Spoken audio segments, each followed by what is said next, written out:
Assalamualaikum warahmatullahi wabarakatuh.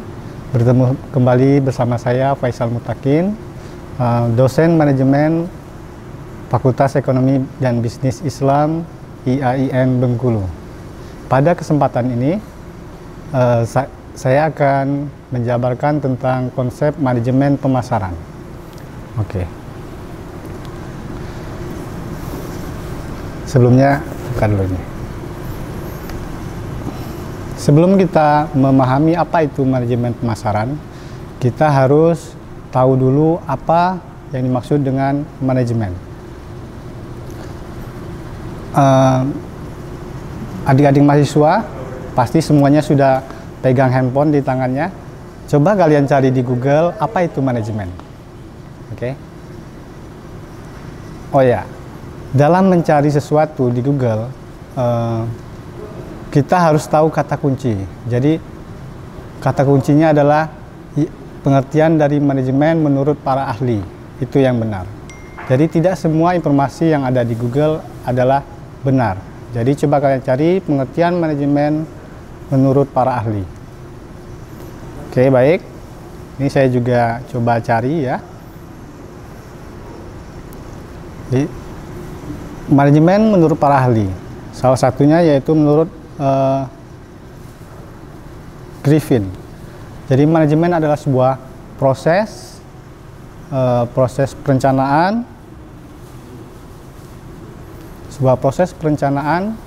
pengorganisasian, pengkoordinasian dan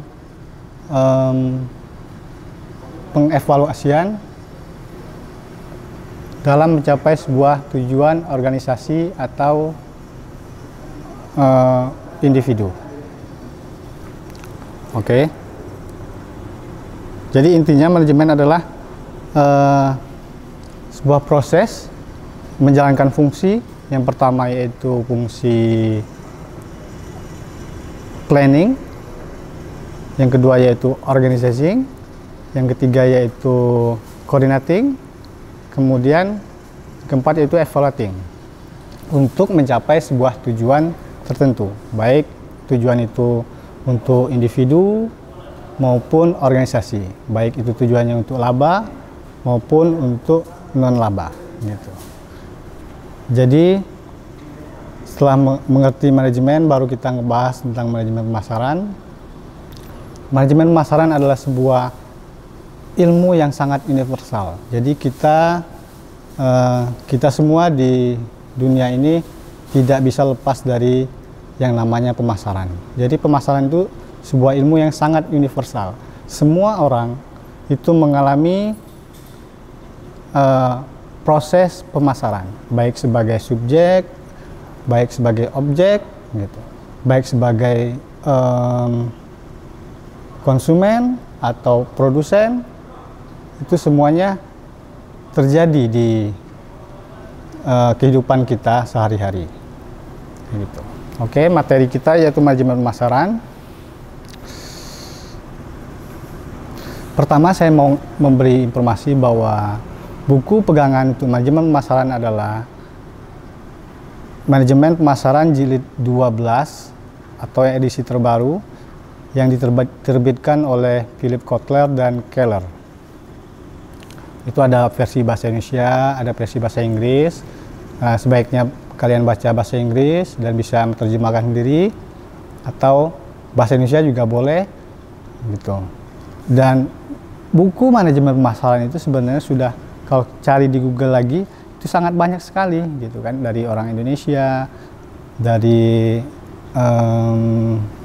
profesor, dari kampus-kampus Indonesia yang terkenal gitu kan. Tapi tetap akar ilmu itu dari tokohnya yaitu Philip Kotler. Dan yang terakhir bersama dengan Keller. Gitu. Oke, materi kita, pokok bahasan pada pertemuan ini adalah yang pertama mengenai definisi manajemen pemasaran, kemudian konsep pemasaran dan tujuan pemasaran. Itu yang akan kita bahas pada hari ini. Yang pertama, what is marketing? Kotler et al. Mengatakan bahwa marketing is a social and managerial process by which individual and group obtain what they need and want through creating and exchanging product and value with other. Oke. Bisa dibaca ya, nanti kalian baca. Jadi definisi manajemen pemasaran kita bisa mendefinisikannya sebagai sebuah proses sosial, sebagai sebuah proses manajerial, ya kan? Nah, sebagai proses sosial, manajemen pemasaran adalah proses sosial yang dengan proses itu seseorang atau kelompok orang mendapatkan apa yang mereka butuhkan dan inginkan dengan menciptakan, menawarkan, dan secara bebas mempertukarkan produk dan jasa yang bernilai dengan pihak lain. Jadi dalam proses sosial itu kata kuncinya yaitu adanya proses seseorang atau kelompok yang mendapatkan apa yang mereka butuhkan dan inginkan. Jadi ada needs dan wants. Ada kebutuhan dan keinginan. Itu suatu hal yang berbeda. Nanti akan kita bahas lebih lanjut. Dengan menciptakan, menawarkan, dan secara bebas mempertukarkan produk dan jasa yang bernilai dengan pihak lain. Jadi adanya pasar, jadi ada creating product, ya kan? Ada proses penawaran, kemudian ada pertukaran produk ke pihak lain, produk yang diciptakan oleh produsen ke konsumen. Kemudian manajemen pemasaran sebagai proses manajerial. Jadi manajemen pemasaran adalah proses perencanaan dan pelaksanaan pemikiran, penetapan harga, promosi, dan penyaluran gagasan, barang dan jasa untuk menciptakan pertukaran yang memenuhi sasaran-sasaran individu dan organisasi. Jadi kalau sebagai proses manajerial itu lebih pada proses perencanaan dan pelaksanaan pemikiran, penetapan harga. Jadi pemasaran itu bukan hanya sekedar menjual produk, menjual barang, kemudian produk itu dibeli, kemudian selesai. Bukan sebatas itu saja, tapi sebuah proses perencanaan. Proses jadi pelaksanaan fungsi-fungsi manajemen. Fungsi manajemen tadi apa yang saya katakan tadi?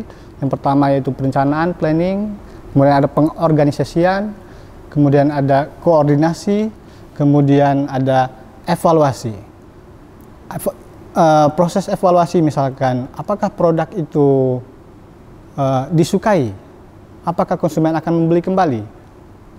Kalau konsumen sudah mau membeli kembali produk kita, maka dapat dikatakan bahwa konsumen itu suka dan merasa puas. Jadi ada satisfaction, ada kepuasan dari konsumen, kepuasan dari pelanggan. Kalau kepuasan itu terus dipertahankan oleh produsen. Misalkan kita buka warung kopi, kemudian ada pelanggan tetap kita yang selalu membeli kopi kita, berarti dia suka.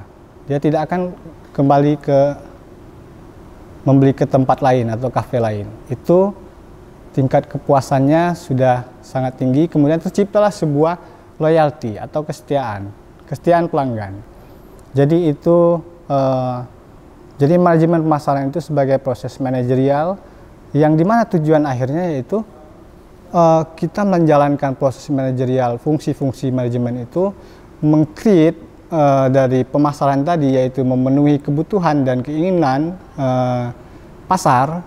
Kemudian terciptalah sebuah lebih dari sekedar menjual, menciptakan sebuah nilai yang tinggi bagi pelanggan yang akhirnya bermuara pada kesetiaan pelanggan.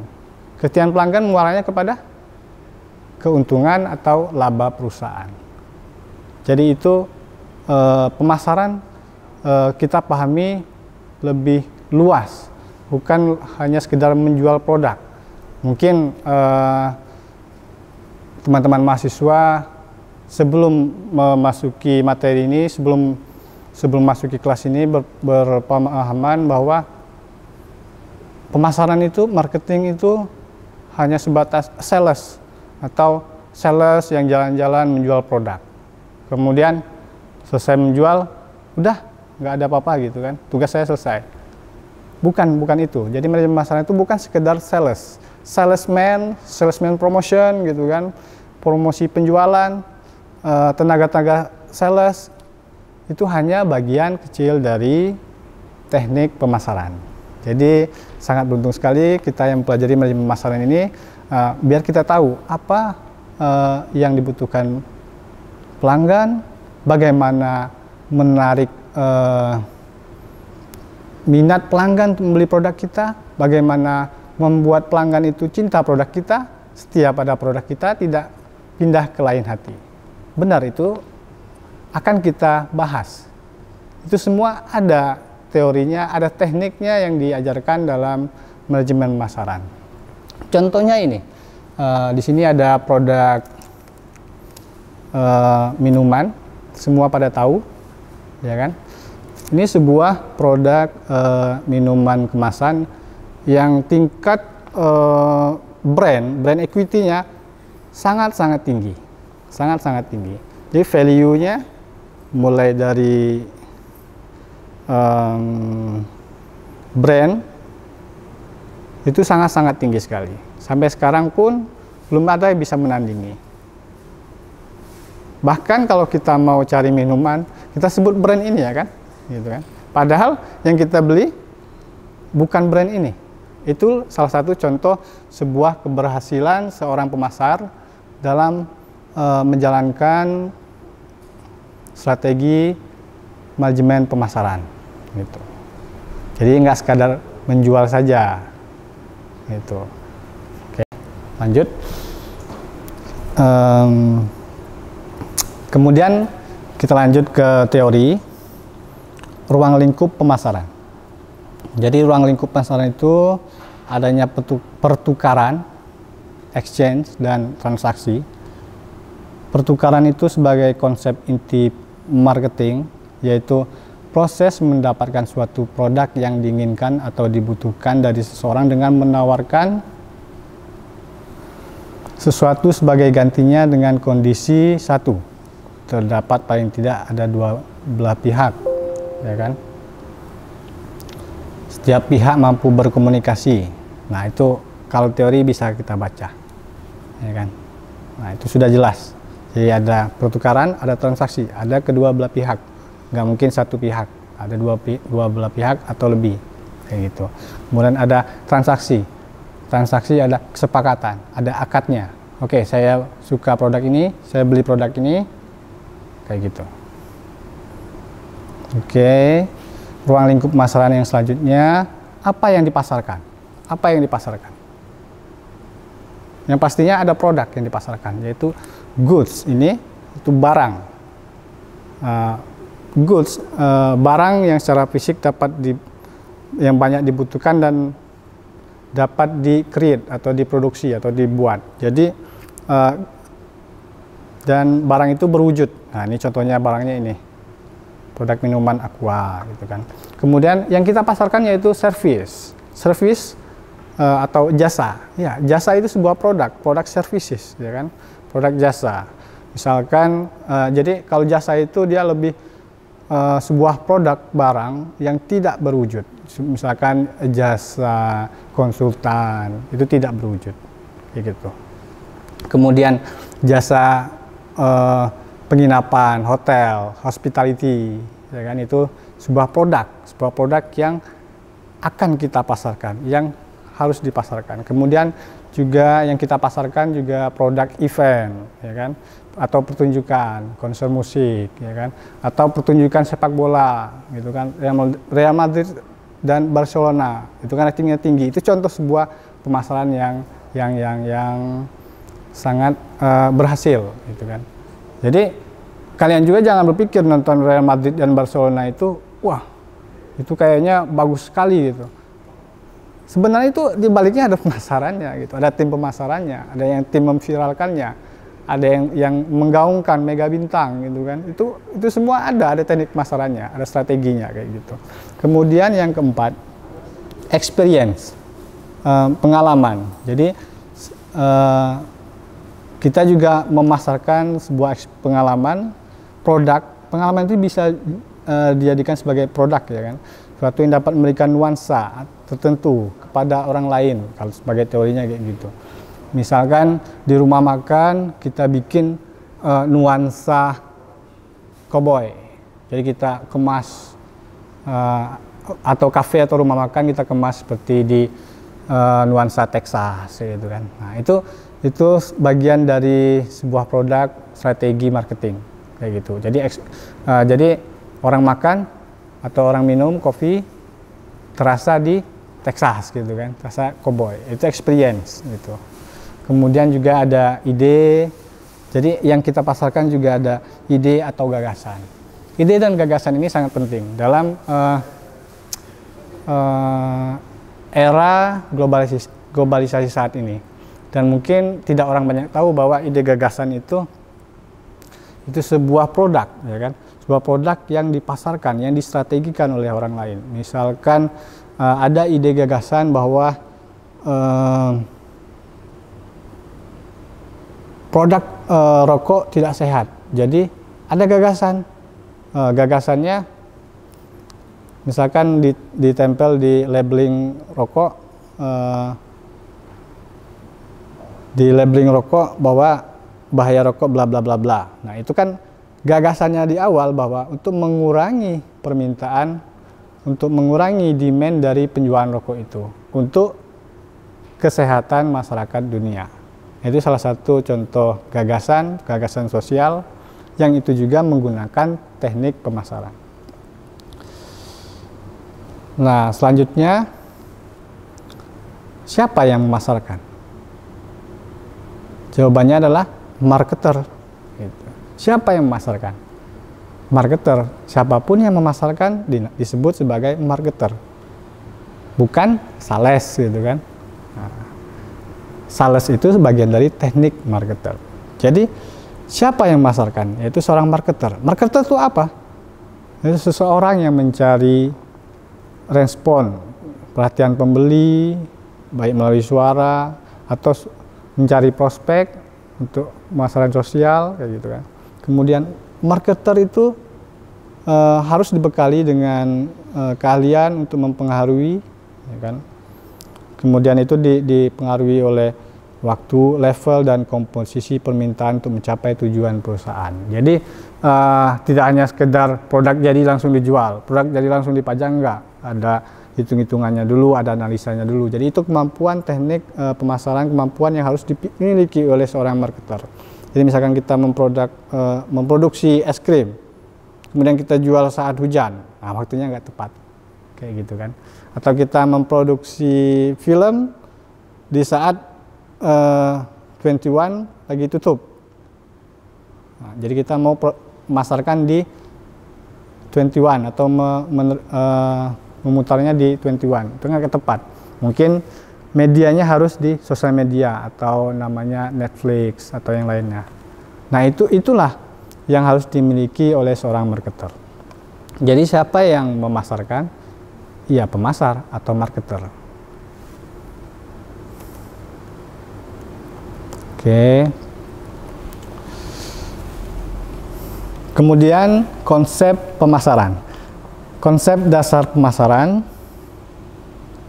Konsep pemasaran itu muncul pada pertengahan tahun 1950-an. Jadi awalnya pada zaman itu pemasaran itu diartikan bahwa ada sebuah produk yang diciptakan, yang diproduksi, kemudian produk itu jadi, kemudian dijual. Selesai, itulah konsep pemasaran. Pada saat itu seperti itu berkembang. Jadi lebih ke seperti industri, kemudian mengkreat sebuah produk jadi dijual. Pada zaman itu hanya sebatas itu konsep pemasaran. Tapi pada saat ini berkembang lagi,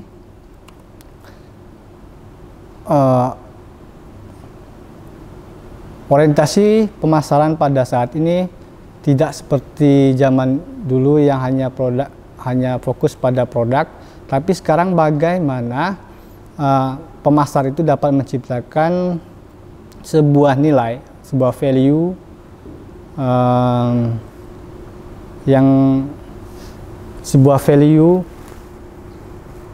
yang diminati, yang sebuah value product yang akan dibeli oleh konsumen. Jadi bisa dikatakan bahwa saat ini pemasaran itu lebih luas, kayak gitu ya kan. Jadi ini ada core marketing concept kalau kata Kotler itu. Yang pertama apa? Needs, wants, and demand, ya kan. Kebutuhannya tentukan, keinginannya apa, kayak gitu kan. Kemudian permintaannya apa. Kemudian yang kedua, product and services. Kalau dulu hanya produksi produk kayak gini, barang, tapi zaman sekarang ada services, ada produk jasa, produk yang tak berwujud. Kemudian yang poin selanjutnya yaitu create value, satisfaction, and quality. Jadi setelah memproduksi ini, kita harus juga pemasar harus memikirkan bagaimana value dari ini, kemudian kepuasan pelanggannya harus kita pikirkan, dan kualitasnya juga harus kita pikirkan bagaimana lebih baik dari pesaing kita. Kemudian konsumen memilih produk kita. Kemudian selanjutnya itu yang keempat, ada exchange, transaction, and relationship. Ada pertukaran, ada transaksi. Konsumen dapat produk, perusahaan dapat laba. Kemudian tidak sebatas itu saja. Perusahaan untung, perusahaan harus memikirkan, pemasaran memikirkan bagaimana relationship itu berlanjut. Jadi tidak hanya memikirkan keuntungan di hari ini, perusahaan juga harus memperhitungkan, meramalkan keuntungan sampai 5 tahun ke depan, 10 tahun ke depan. Jadi lifetime value-nya harus dipikirkan juga. Intinya itu tadi, mempertahankan konsumen untuk loyal membeli produk kita. Kemudian yang kelima juga, pemasar itu harus memikirkan markets-nya. Market itu bagi pemasar adalah sebuah peluang. Misalkan kita kirim, itu ada ceritanya Nike dan Adidas itu mengirim tenaga penjualannya ke Papua misalkan, ya kan, ke Papua. Pas dilihat ke sana, mereka data bagaimana penduduk di sana, ya kan, aktivitas sehari-harinya gimana, kebutuhannya apa, keinginannya apa, gitu kan, didata semua. Pas balik ke kantor pusat, ditanya sama manajernya, apa yang kalian dapatkan? Apakah bisa kita produk Nike misalkan, Adidas, untuk menjual produk di sana? Satu pemasar, satu tenaga penjualan mengatakan, tidak bisa Pak, karena mereka tidak pakai baju. Mereka tidak butuh dengan produk kita.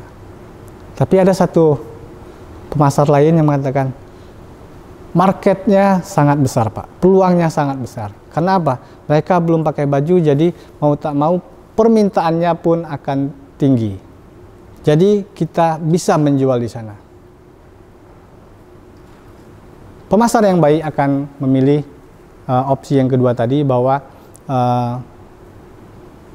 kalau di pasar itu belum ada yang membeli, berarti itu ada peluang. Belum ada yang membutuhkan, bahwa itu ada peluang. Belum ada yang menginginkan, bahwa itu ada peluang. Karena apa? Kata kuncinya, pemasar dapat meng-create sendiri kebutuhan, meng-create sendiri keinginan dari konsumen.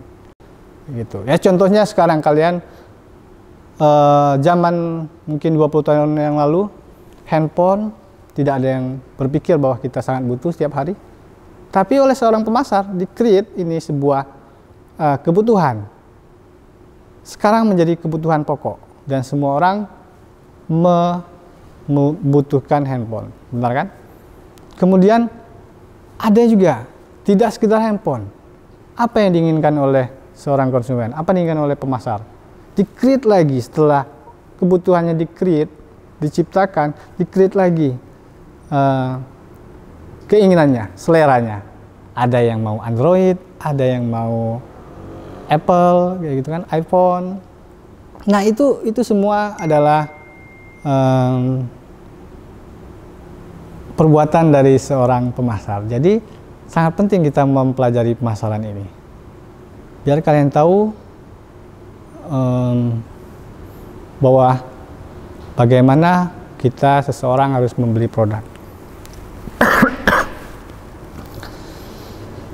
Jadi 10 tahun terakhir bahkan ada digembor-gemborkan isu social marketing. Karena apa? Katanya ulah dari seorang pemasar ini memberikan ekses negatif, gitu kan. Ya salah satu contohnya misalkan orang hanya butuh handphone, dibikin lagi kebutuhan yang lain, keinginan yang lain, sehingga orang itu membeli sesuatu yang tidak dibutuhkan atau hanya membeli sesuatu yang mereka inginkan, kayak gitu. Dan itu kan kalau kita tarik ke kebutuhan pokok, mana yang prioritas dan tidak prioritas, itu kan kebanyakan ulah dari pemasar itu menjual produk yang tidak menjadi prioritas kita, dan pada akhirnya konsumen lah yang akan merugi. Misalkan contoh, misalkan teman mahasiswa kalau misalkan di kampung halaman itu biasa dengan sawah, sungai, perkebunan kayak gitu kan. Nah, tiba-tiba kuliahlah di kota. Di kota ketemu, oh ternyata di sini trennya lagi handphone Android. Mau tak mau kalian beli handphone Android, ya kan. Kemudian telepon orang tua, Pak saya mau beli handphone yang paling bagus nih, yang terbaru nih, kayak gitu. Orang tua juga bingung, belum ada persiapan. Akhirnya